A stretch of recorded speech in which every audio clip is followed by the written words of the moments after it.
जय सरस्वती माता। आप सभी का हमारे चैनल पर स्वागत है। आप सभी जानते हैं कि बसंत पंचमी का पावन त्योहार कुछ लोगों ने 2 फरवरी को मनाया था, वहीं आज कुछ लोग 3 फरवरी को मना रहे हैं। तो ऐसे में आपको माता सरस्वती के अवतरण की कथा और माता सरस्वती की बसंत पंचमी की कथा अवश्य सुननी चाहिए। तो आइए भक्तों, प्रेम कथा शुरू करते हैं। माँ सरस्वती विद्या की देवी हैं, इसलिए सभी छात्र इस दिन माँ सरस्वती की आराधना करते हैं। इस दिन माँ सरस्वती जी का अवतरण हुआ था। सृष्टि के निर्माण के समय भगवान श्री विष्णु के आदेश अनुसार ब्रह्मा जी ने पृथ्वी लोक में मनुष्य योनि की रचना की। उसके बाद अपनी बनाई हुई सृष्टि को देखने के उद्देश्य से ब्रह्मा जी एक बार पृथ्वी लोक का चक्कर लगाने निकले। वहां उन्होंने मनुष्यों और वन जीव जंतुओं को देखा तो सभी शांत दिखाई दिए। बोलने की शक्ति उनमें नहीं थी, सब कुछ सुनसान था। ब्रह्मा जी को लगा मानो उनकी रचनाओं में कोई कमी रह गई है। तब उन्होंने अपना कमंडल उठाया और उसमें थोड़ा सा दिव्य जल छिड़का। तभी वहां पर एक अलौकिक प्रकाश उत्पन्न हुआ और उस अद्भुत दिव्य अलौकिक प्रकाश के बीचों बीच एक चतुर्भुजी देवी प्रकट हुई। उन देवी के एक हाथ में बीना और दूसरे हाथ में वर देने की मुद्रा थी, तीसरे हाथ में पुस्तक और चौथे हाथ में माला थी। फिर ब्रह्मा जी ने देवी सरस्वती से कहा कि जीव जंतु केवल इधर उधर इस संसार में चल फिर रहे हैं, उन्हें वाणी तो प्राप्त ही नहीं है, इसलिए वह किसी से किसी प्रकार का कोई संवाद नहीं कर पा रहे हैं। फलस्वरूप उनका जीवन नीरस हो गया है। आपको अपनी शक्ति से इस संसार को वाक शक्ति प्रदान करनी है, उन्हें स्वर देना है ताकि वह आपस में अपने विचारों का आदान प्रदान कर सकें, ताकि उन्हें एक दूसरे को समझने में भी आसानी हो सके। तब सरस्वती जी ने ब्रह्मा जी की आज्ञा अनुसार संसार में मधुर ध्वनि उत्पन्न की तो सभी मानव जाति और समस्त जीव जंतुओं को मनवांछित वरदान मिल गया। सभी जीव बोलने लगे।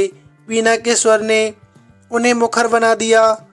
यहाँ तक कि नदियाँ, झरने आदि कलकल आवाज करके बहने लगे, हवाएं भी सरसर करने लगीं। अब वातावरण में चारों तरफ मानो मधुर संगीत गूंज उठा हो। इतने दिनों से व्याप्त सुने पन का आज अंत हो गया। तब से लोग विज्ञान और संगीत की देवी के रूप में देवी सरस्वती जी की पूजा अर्चना करने लगे। बसंत पंचमी को सरस्वती जी के जन्मोत्सव के रूप में मनाया जाने लगा। समस्त सृष्टि के स्वर प्रदान करने वाली माता सरस्वती जी की आराधना सुर और असुर सभी करते हैं। माघ महीने की शुक्ल पक्ष की पंचमी तिथि के दिन लोग अपने घरों में माँ सरस्वती जी की प्रतिमा लेकर आते हैं और एक चौकी पर पीला साफ वस्त्र बिछाकर उस पर माँ सरस्वती जी की प्रतिमा को विराजित करते हैं। इसके बाद देवी का ध्यान करके दूध और जल से प्रतिमा को स्नान कराया जाता है।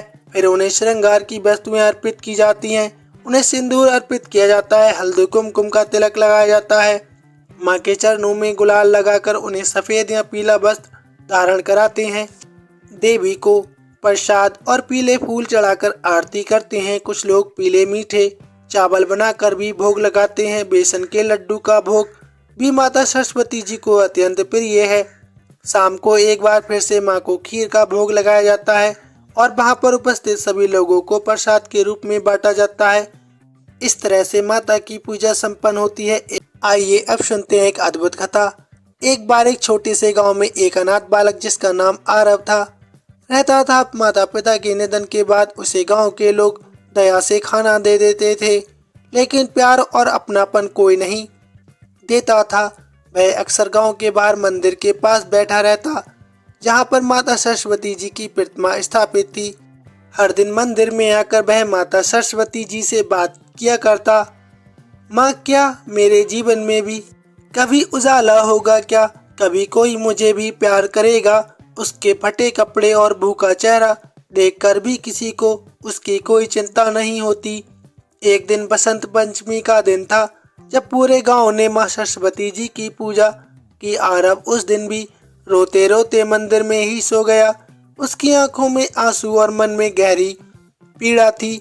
उसी रात माँ सरस्वती उसके सपने में आई। उन्होंने मुस्कुराते हुए कहा, पुत्र, मैंने तेरा दर्द सुना है।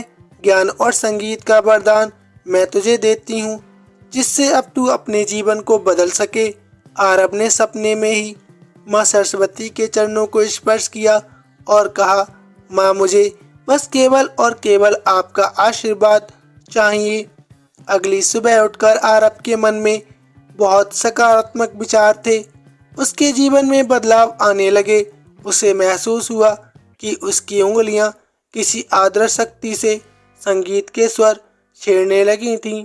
मंदिर के पुजारी ने उसका ये हुनर देखकर उसे खूब प्रोत्साहित किया और एक टूटी हुई बांसुरी उसे दी। आरव ने उसी टूटी हुई बांसुरी पर अभ्यास करना शुरू कर दिया। कुछ दिनों में उसकी मधुर धुनों ने पूरे गांव का दिल जीत लिया। जो लोग पहले उसे भगाते थे, अब वही उसके सामने आकर उसकी बांसुरी को सुनते हैं। बांसुरी से गांव के लोग प्रेरित करना शुरू कर दिया। वह अपनी धुनों के माध्यम से ये संदेश देता कि दुख और अकेलेपन में भी ज्ञान और संगीत वह शक्ति है जो जीवन बदल सकती है। धीरे धीरे आरव का नाम दूर दूर तक फैलने लगा। उसे शहर में भी आमंत्रित किया जाने लगा, जहां उसने अपने प्रदर्शन से हजारों लोगों को प्रेरित किया। फिर एक दिन बसंत पंचमी के दिन आरव ने अपनी पहली कमाई से माँ सरस्वती के उसी मंदिर की मरम्मत करवाई, जिसमें अक्सर वह रोता था, सोता था और माँ सरस्वती से बातें किया करता था। आज वह उनकी मूर्ति के सामने खड़ा होकर बोला, हे माँ, आपका दिया ज्ञान ही मेरे लिए सबसे बड़ी संपत्ति है। तभी माँ सरस्वती जी की प्रतिमा से आवाज आई, पुत्र, जब तुमने कठिनाई में भी आशा और ज्ञान का सहारा लिया, तभी तुम्हारा जीवन सफल हुआ। यही मेरा संदेश है। हर मनुष्य में ज्ञान और कला की ज्योति है, वह उसे पहचानने भर की देर है। आरव का जीवन हम सभी को संदेश देता है कि चाहे जीवन कितना ही कठिन क्यों ना हो, ज्ञान और आत्मविश्वास की शक्ति से हर दर्द को खुशी में बदला जा सकता है। माँ सरस्वती अपने भक्तों पर अवश्य कृपा करती हैं, जो खुद पर विश्वास रखते हैं। तो भक्तों, आपको कथा कैसी लगी प्लीज कमेंट में अवश्य बताइए। साथ ही आप चैनल पर अगर नए हैं तो चैनल सब्सक्राइब अवश्य कीजिए। वीडियो को लाइक शेयर भी कर लेना। आपका बहुत धन्यवाद होगा। जय सरस्वती माता। धन्यवाद।